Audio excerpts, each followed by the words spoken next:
Hello, everyone, and welcome. My name is Candace Marie, and I am an astrologer for Mystic Illuminations, coming to you guys August 17th, 2017. Pretty much safe to say the most exciting time in astrology this year. Certainly a lot of headlines and things that are going on, and been wanting to do this video for some time.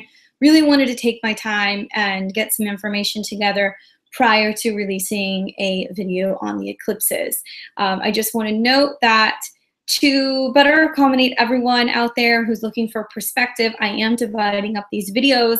There will be a political-based video giving an idea of what transits we can be expecting as a result of this eclipse and how it will be affecting America and potentially even the president's term. And just looking at some of the themes with that, and that's going to be this video. There will also be a more spiritually based, more personal, for your own personal sun or ascendant video, and how you can expect the eclipse to affect you and play out. So to be able to, better balance everything, give better perspectives. I totally understand not everybody wants to see one or the other, but want to put that out there for you guys to give you an idea of what you can be expecting from the Great American Eclipse. But like I said, if you're looking for something a little bit more fluffy, it's going to be coming here soon. Please stay tuned. I just really wanted to get this one out, and so much information. Who knows? I might even do another one, so we'll see. I really want to try to keep you guys attentive. So thank you for being here, for tuning in. For those of you guys who have seen my other more notorious video on the inauguration chart of Trump earlier this year in 2017, you know that it caused a little bit of a ruckus. So I thought, you know what, I'm going to give the people what they want. I'm going to come back. Certainly much more than a sex and love and evolutionary astrologer, a little bit of a history buff. So I'm excited because I want to come at this from a very different angle. And I have a lot of information to share with you guys today. So let's go ahead and get into it, and let's take a look at what is going to be happening. Bear with me because I have a ton of notes, guys. It's just crazy, but I really think that you're going to enjoy it because I also am planning on kind of going back and forth a little bit, and want to certainly give you guys some screenshots here too to give you an idea of what we're looking at. But basically, we're a couple days away from this massive new moon in Leo solar eclipse. And so what is a solar eclipse? A solar eclipse, it's the relation of the earth, the sun, and the moon. And at this time, the sun and the moon, they come together, creating this new moon. And it's really interesting because, the earth is fully in the shadow of the sun. This will be exactly 2 minutes and 40 seconds of a dark solar eclipse. Pretty significant. Certainly, eclipses in general are major shakeups. We see a lot of beginnings and a lot of endings. But with a solar eclipse like this, it's very rare. With every new moon, we have new intentions. And so being that it's a solar event, we're going to see that there's going to be a lot of action. You guys hear this? It's like World War III in Los Angeles right now. But yeah, so, we're creating a situation where Leo type of intentions are being harvested. And with all eclipses, the effects last months. But with this one, we're going to see it's going to last or affect for a minimum of 6 months, if not longer, probably closer to a year. So if you guys remember, or going back, we had the very first Leo new moon that was at 0 degrees in the beginning of July of 2017. And what was interesting that I spoke about was that was the 0 degree point. And we have these 2 new moons in one season, making it a blue moon and making it once again a rare event. So this second new moon that's coming in August 21st, 2017, will be hitting at 11 a.m. Pacific time, 11:30 a.m. Pacific time, and that makes it 2:30 on the East Coast. And obviously, check your clocks and look at that and adjust your times accordingly. But it's coming in, pretty much later in the morning. The fact that we had a new moon that was at 0 degrees and then a new moon now that's a solar eclipse at 29 degrees is suggesting that there's some kind of accumulation of something, something that we're completing. You know, I'll get into the specific degrees, but as most of you guys know, and I've stressed this before in the past, 29 degrees is Saturn's degree. This is a very intense degree, especially in a fixed sign. So we're seeing some sort of completion that's going on. It's just wild when I really started getting into the information that was coming up. So like I was saying, you know, we have eclipses that happen every 6 months. We've been seeing this. We had, you know, a couple weeks ago, the Aquarius eclipse, and then back in February, we had the very first Leo eclipse in some time, and we had the ending of the Pisces eclipse. So every 6 months, we're on this rotation. Now, every 3 to 4 years, we have a total solar eclipse. And the best way to describe a total solar eclipse is like a full system reboot. It's a huge astrological event that basically shakes up the system. We update our software. We completely gut out and we start new. And it's like now we're working on a brand new form of Windows, or a brand new, you know, system update, and everything is going to be a little, you know, delayed and a little bit rocky at first. But I think that it's certainly ushering in a new energy. And the deeper, like I said, that I got into this, the more I began to kind of start to connect all of the dots and really find that this is not your stereotypical, okay, here's the node, you know, here's the eclipse degrees type of video. This is not the type of video. There are so many significant points here. It's just mind-blowing. So this is the first total eclipse that's been visible affecting America from the Atlantic to the Pacific since June 8th, 1918. So it's been, what, 99 years since we have seen a total eclipse that's affected the entire, you know, United States. That's pretty significant considering, you know, a solar eclipse or a total eclipse affecting a particular country. We start to see that as an omen that there is going to be change and things that are going to be shifting and things that are going to be, you know, happening. Traditionally, nations that fall in the path of an eclipse is very much so affected for months on end, if not years, as a result of the effects of the eclipse and the events that take place shortly after. Now, there's a lot of people who are like, oh, 1776 and da-da-da-da-da-da-da-da. And yes, I just want to make something very clear, okay? This is the first eclipse since 1776 that basically, you know, affected this much of the United States. So the United States is being affected coast to coast. And so everybody's likening this to the eclipse of 1776. And I think it's pretty evident, we can see why. You know, we've been in this eclipse energy, even though it hasn't happened yet, for pretty much the past month. And we'll get into some of those events and we'll talk about that. But I just wanted to clear that up. This is the first total solar eclipse that has happened in America since 1918, which was a totally different placement for the eclipses, but I'm going to talk about it because I think it's important for you guys to see history-wise what has happened as a result of the events of the eclipses. What took place in America? How did things change for the better? How did we go through some really rough times?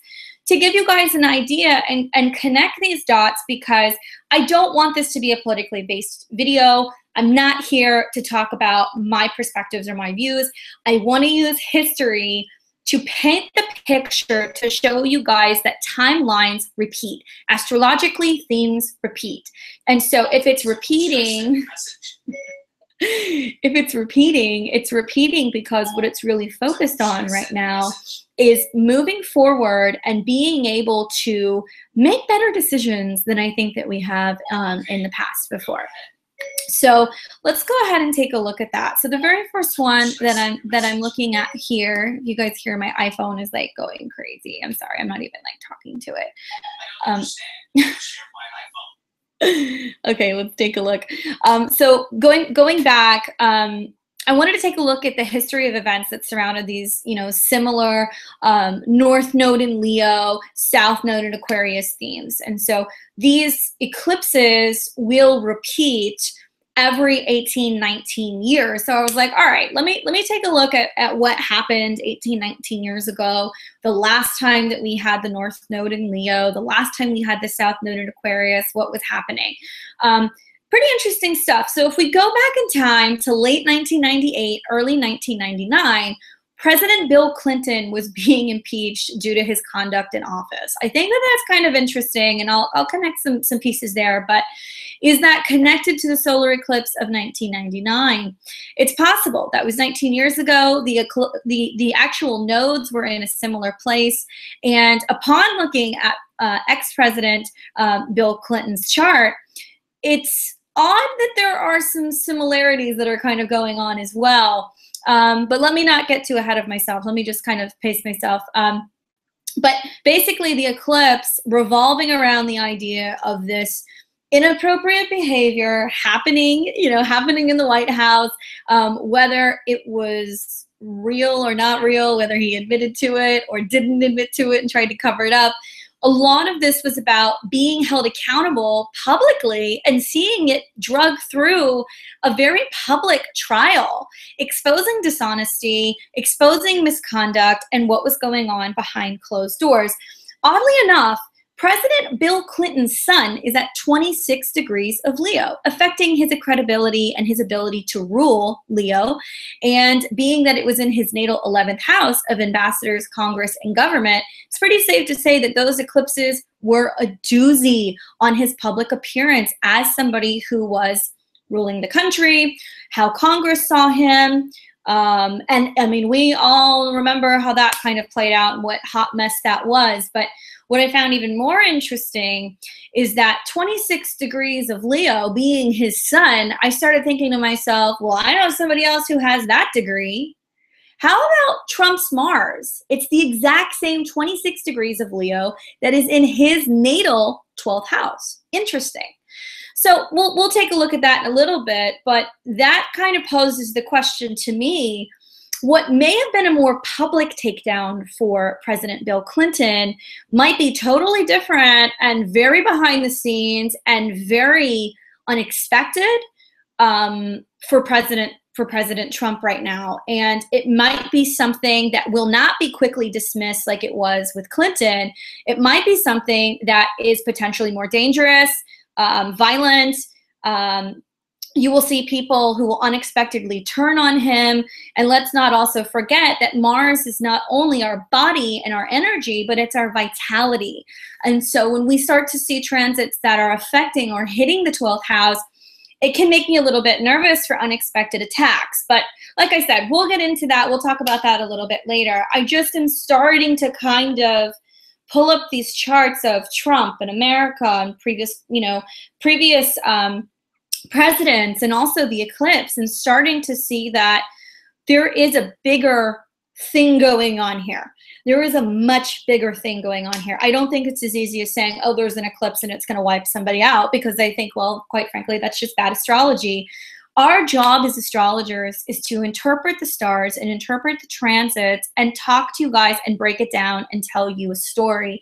Each individual astrologer is going to have their own different perspective. We're each going to have our own tone and how we tell the story. So I want to go deeper and give you guys more information, more facts, so we can look at this and go, maybe this is not just any old eclipse. Maybe this is not a conspiracy theory. Maybe this is something that goes far beyond what could have potentially even been set up by the government, but more so something that was put in motion to totally shake and rattle the system and get things moving. Because quite frankly, I agree with a lot of other astrologers. I think it had to be Trump that was going to bring this in. I think it had to be him.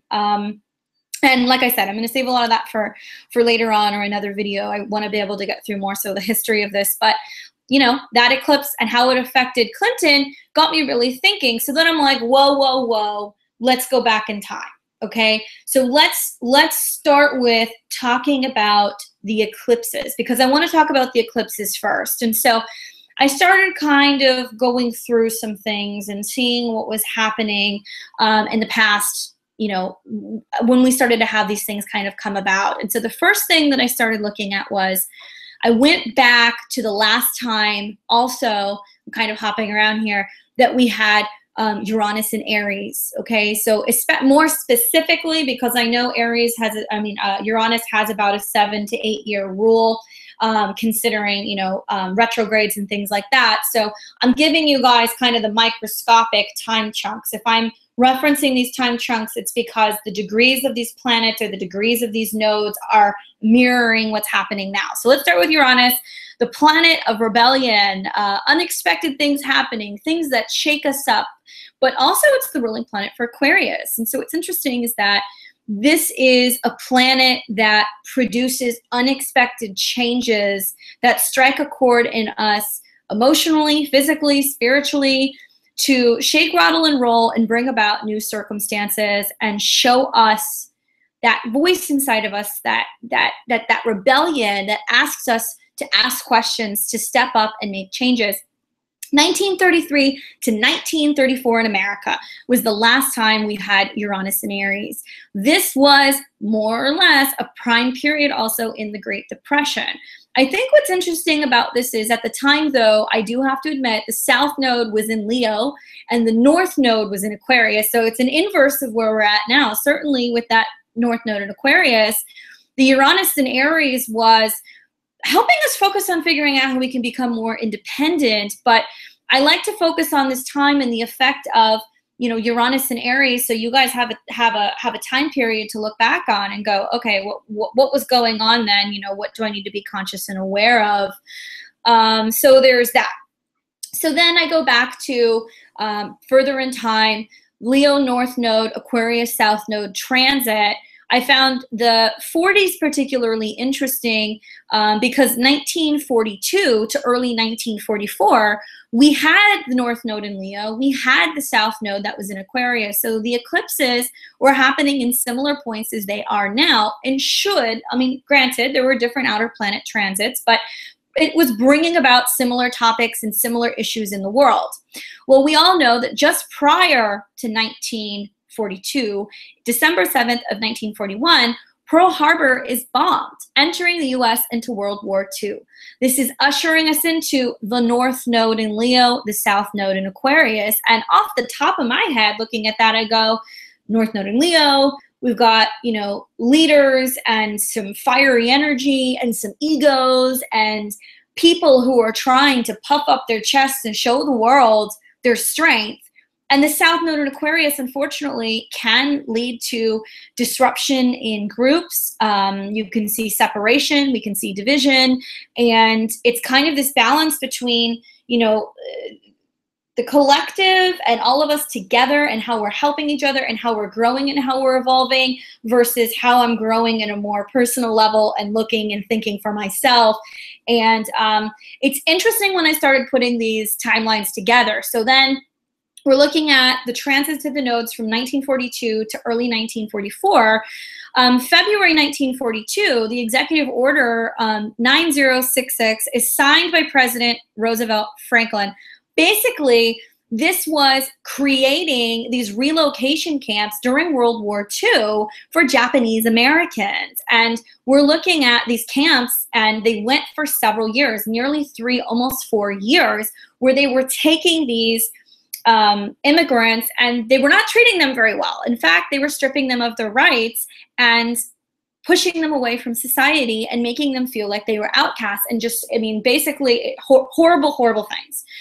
Excuse my limitation of everything. I want to get through everything. Obviously, there's a lot more. But then I moved to the beginning of June of 1942. So this is the Battle of Midway, guys. This is the islands in the Pacific, the Japanese fleet basically coming in and invading parts of these places. And basically, it's the first major defeat against the United States military. So we start seeing battles going on in the Pacific Islands on water, and you're seeing this tension that's starting to build.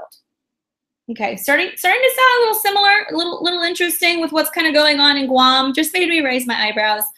Then the end of June, more specifically June 20th, 1942, we have the development of the first atomic bomb. And it's signed into agreement with the Prime Minister of Britain, as well as President Franklin D. Roosevelt and Winston Churchill. So we're seeing them coming together and developing this bomb and these atomic weapons. This is a reflection to me of a similar energy that may not necessarily be going on in America, although I do think that because of the threats that are going on with nuclear war, we are amping up what we're working on and what we're doing. But we're also seeing that this is still the theme of creating defense mechanisms, creating bombs, and potentially preparing for war. Then also the end of June of 1943, we have the race riots in Detroit and Harlem. Many, many, many deaths and several hundred, if not more, injuries that are taking place as a result of these race riots. This is just all starting to sound too familiar to me. Moving forward, we've got, in July of 1943, we start to see that, people are coming together. We're starting to see the United States Army is working with other countries and allied forces, and they begin bombing. November of 1943, then we also see that there is a decision that is made about being able to go in and invade Europe and working against Stalin. Okay, so we're starting to see also the rise of these, foreign powers and these foreign dictators and people that are coming in and saying some outlandish things and some crazy things. I'm not drawing conclusions and saying that it's going to be similar countries. I'm only just kind of discussing, some of the points and some of the themes of what's going on now and how we're seeing this kind of like boxing match of different foreign leaders wanting to go toe to toe and strutting their stuff and potentially, threatening a complete World War III. I don't want to drag this on too much, but basically we get into 1944. In 1944, we see the Normandy invasion. D-Day occurs. June of 1944, we also see that the GI Bill of Rights is signed into law, providing benefits to veterans. And I think that, what's significant about this is there's so much going on also about the decisions that's being made about budgeting. And I'm not going to get into it because everybody's got their perspective, but certainly we see a lot of very angry veterans right now whose rights and whose, healthcare and everything is being cut as a result of the budgeting. And a lot of it has to do with the decisions that are being made by the higher ups in, obviously in Congress. And also I think part of it has to do with the cabinet and where they're choosing or proposing to be spending some of this money. I think that this is a good sign, though, because I do feel like these eclipses may be ushering in help and also support to various groups who are or have been fighting for their rights. And it's not just going to be GIs, I'm going to get into it, but certainly you're going to see that other parties will be benefiting as a result of some of the chaotic situations that are going to be happening in America after this eclipse. Moving on, and I just want to kind of finish on this note so you guys get an idea of where the nodes were. We've got August of 1945, okay? President Truman gives the okay to use the atomic bomb. And basically, this is when we move forward and we bomb Japan. And as of August 15th, 1945, Japan surrenders. And so that seems to almost be that really heavy kind of feeling of like, oh my God, is this coming back? Are we doing this? Do we really have to keep repeating this lesson? No, certainly not every single time the nodes return to these places are we going to have a war. That's not what I'm saying. What I'm saying is that it's bringing up similar topics, okay? So this is what we've seen with some of the eclipses and the North Node, South Node that's similar to this time in history. But now what I want to focus on is going back. Let's go back in time. I told you guys nearly 98, 99 years ago, the last solar eclipse that took place in 1918, 1919 was in Gemini, okay? And so this is the last total eclipse in America. And what's interesting is that this was alarming to me because many of the points that I'm going to make here, at least in my opinion, are a little startling, even though the eclipses were happening in different zodiac signs and the nodes were in different places.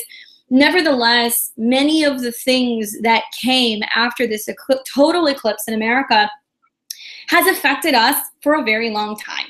So let's go ahead and let's get it started and kicked off with the 20s. So, the Roaring 20s, one of the bigger things, or one of the things that I started noticing was the Second Industrial Revolution.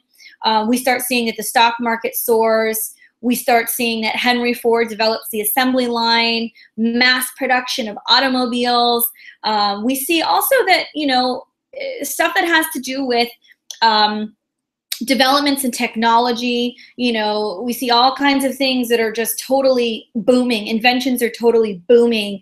And at the same time, we have the new age of American literature. So this is all in the roaring 1920s. But then when we start to get into 1919, 1920, we have the Red Scare and immigration restrictions in America. People who are afraid of what's going on in regards to immigration, afraid of what's going on also with socialists and them being persecuted, you know, and accused of conducting their views or conducting that in America. And so you've got a lot of people that are running around and wanting to accuse other people of being, you know, of being communists, and it's just, and socialists, excuse me.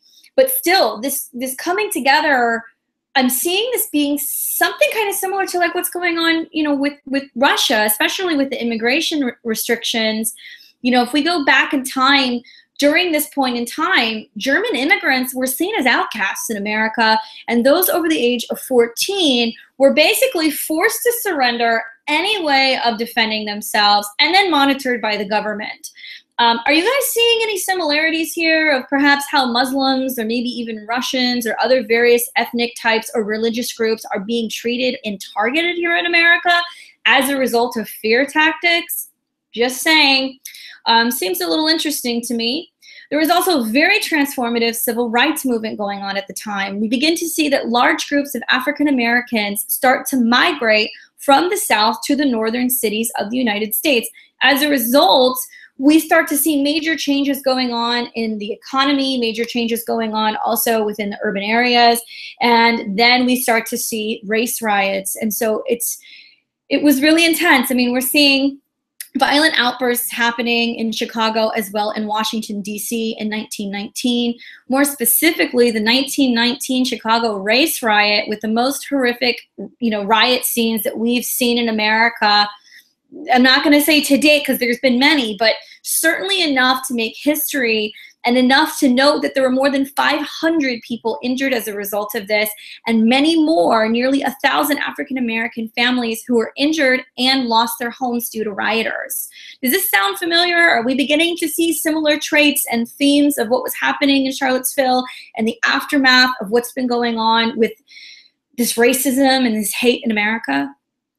This to me is just, I'm seeing it. I'm seeing history repeating itself. We go back now also to June of 1919. The Treaty of Versailles is signed, ending the World War I. So we're done. We also start to see that as of the beginning of January of 1920, the League of Nations is established. So shortly after the conclusion of the World War, you know, we're smoothing out the ripples. No more than 9 days later, Senate votes against joining this league, not including America in this. Call me crazy, but maybe I take a look at this and I go, this is kind of similar to the US turning its back on some of the UN's interest in preserving peace with other countries, us not playing well with others in regards to environmental issues, and backing out of the Paris Climate Agreement. Granted, it's more of an environmental issue, but however, it certainly affects our interaction with other countries who are progressively doing what they can to acknowledge the issues that are going on an environmental basis and uniting to make a change. 1920, prohibition starts. Radical takedown of alcohol is very strong. Basically, it's limiting, completely demolishing American consumption and production of alcohol. Well, we all know that it was still going on. It was just very illegal. But that's basically what we're kind of seeing happening right now with the federal distribution and the way that they're looking at the cannabis industry, at least on a federal level. I can't speak on a state level because some states are kind of in limbo, and you know, you guys are kind of seeing how that's going on for those of you guys who are waiting for your states to join in on that. But the fact that they were creating this horrendous, you know, oh my God situation and stirring everybody up and freaking everybody out about cannabis and, about alcohol, I see it being very similar to what's going on with cannabis right now, and certainly limiting it. But as we know, you know, it didn't last very long. Prohibition lasted a number of years, but then kind of fell apart, and they ended up making alcohol legal again. So I think that you guys might actually see some major shifts here in the next couple months, maybe even the next year or so, with the cannabis industry, and we'll see some things that are going to open up. So smoke on, my friends. All right, so August 18th, 1920, women get the right to vote after protesting, going out there, doing their time, voting. I mean, we're seeing that on a federal level, women are allowed to vote. Very interesting that they are given back their rights, and I'm hoping that women are going to continue their strength and unity in numbers to oppose personal and reproductive right limitations. If we look at what's been going on as a result of Trump's presidency, we have officially cut foreign funds from talking about abortion, defunding Planned Parenthood, ending funds to UNFPA and family planning services and gender equality, and limiting women's and LGBTQ rights in America. So it's women. It's women. It's our choice to control our bodies. It's our choice for what we decide to do. I'm not getting involved in my opinions. What I'm saying is that we may very well see a major shift as a result of what women step in and what they decide to do. And so I actually talked about this in my previous video on the inauguration chart with the moon being in Scorpio on the descendant. And I was like, women are going to play such a huge role. You guys don't even know. So come on, ladies, let's get with it. Let's make it happen. All right, so now let's kind of move into, now we can, you know, rest from that history lesson, but let's move into what's going on more so with the transits, because the transits of the specific eclipse is what's really kind of getting me interested. And so, you know, like I said to you guys, if I didn't say it before, because I have so much that I'm talking to you guys about, the eclipse is going to be August 21st, obviously 2017, coming up here soon. And this eclipse comes in at 28 degrees and 53 seconds of Leo. Nearly 29 degrees. And so with Leo, we see creativity, children, joy, sex, gambling, anything that has to do with this very childlike nature and coming together creatively falls under Leo. For 29 degrees, which is what I'm going to round this up to, when a natal planet is found at 29 degrees, like I said, it's a very intense decision, you know, problem-making decisions type of situation. There's a sense of urgency. We also see that there can be a general weakness in this area, or potentially a point for difficulties, crisis, overcompensation. In my opinion, 29 degrees of a fixed sign is very like kill or be killed.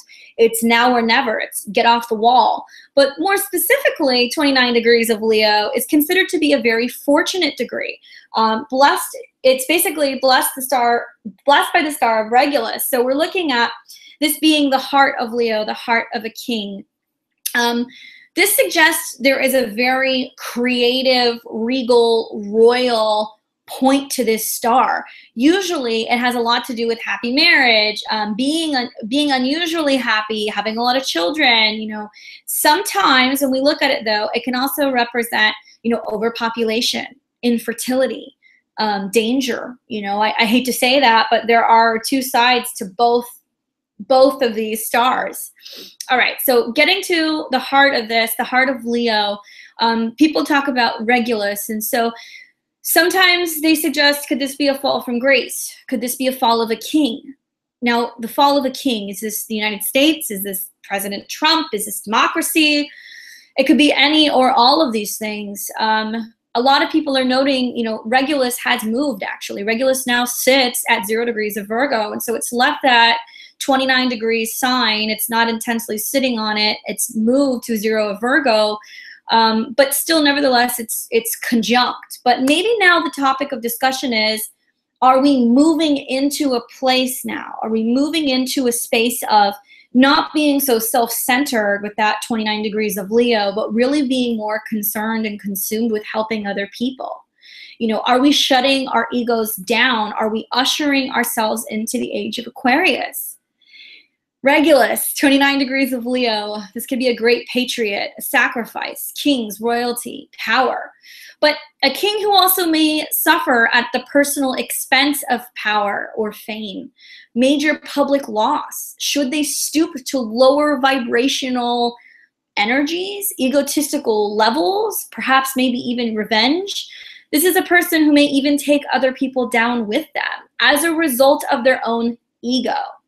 There's a fine line between being a passionate and a powerful and a just ruler and abusing power, sucking up the limelight, being egotistical, and making threats. I think it's safe to say we're seeing a lot of this right now. Solar eclipses in history were denoted as potentially the fall of a death of a king. You know, we are going to begin to see during this time that secrets are going to be revealed, exposing the agenda of leaders, potentially even President Trump. Things will not be able to be hidden at this time, and I really believe that this is the beginning of the end of the United States, at least as we know it, and paving the way for Saturn and Pluto to restructure America from 2018 to 2021.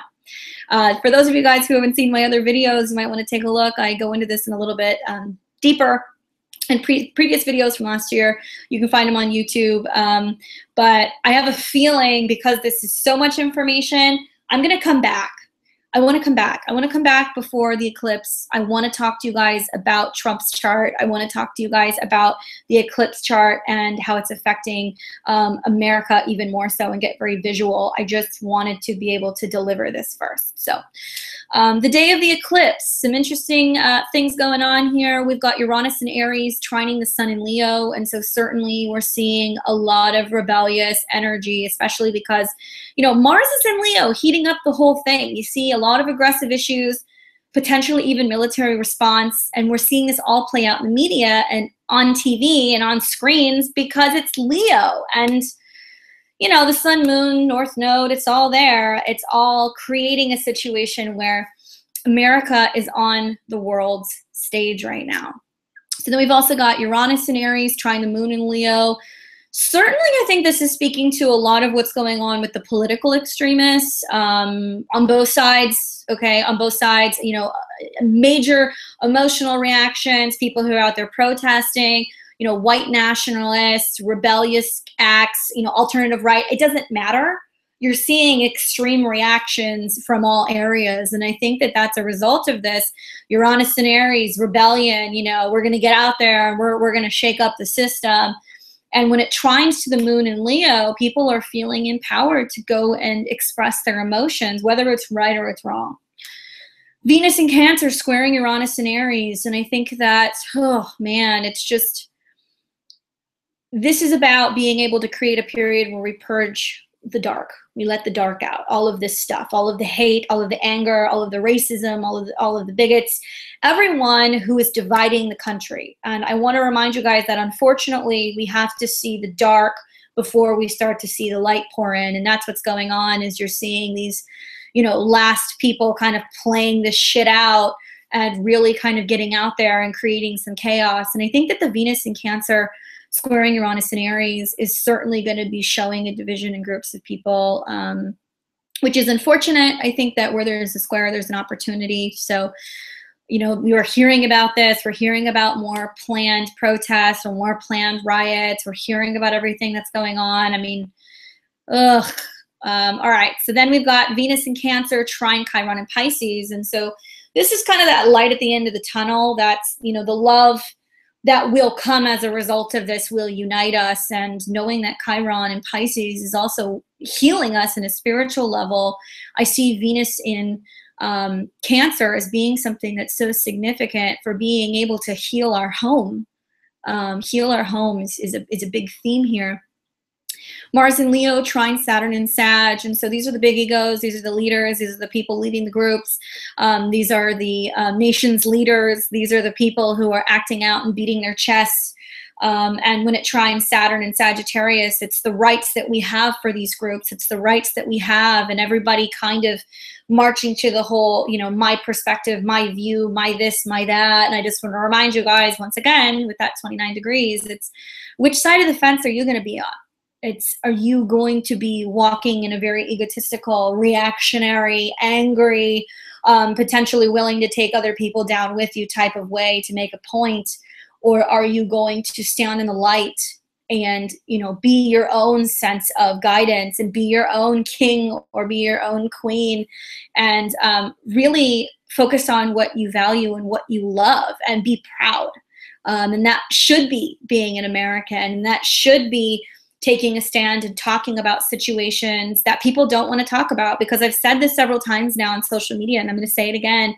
This is not a time to be sweeping shit underneath the rug just because we don't want to talk about it, or we don't want to cross those lines, or we don't want to discuss it publicly, or that it may not be appropriate.